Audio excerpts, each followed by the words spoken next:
Lolit Solis at Bea Alonzo nagkaharap at nagkaayos na sa isang party.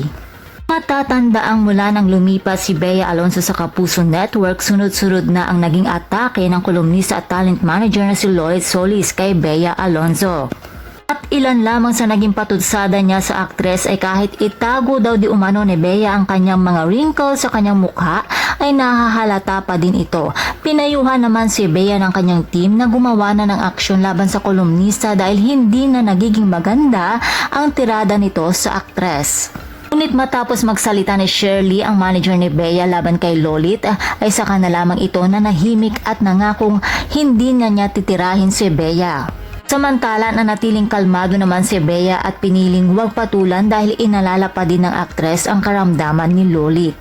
Sobrang bait at napaka-professional talaga ni Miss Bea Alonzo, At nito ngang Sabado, November 25 sa hindi inaasahang pagkakataon, nag-cruise ang landas ng dalawa sa isang event. At ayon nga sa isang source, si Lolit daw di umano ang unang lumapit kay Bea at humingi ito ng sorry. Ayon sa naging panayam kay Lolit, noon pa man ay sinasabi na nitong kahit saan pa sila magkita ni Bea ay magsasorry ito. Nainis lamang daw ito sa isang taong malapit kay Bea kaya niya nagawa iyon.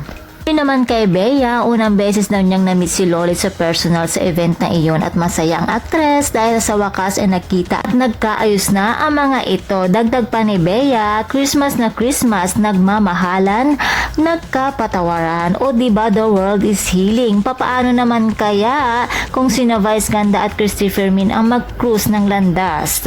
Well, abangan natin yan mga chikadoras.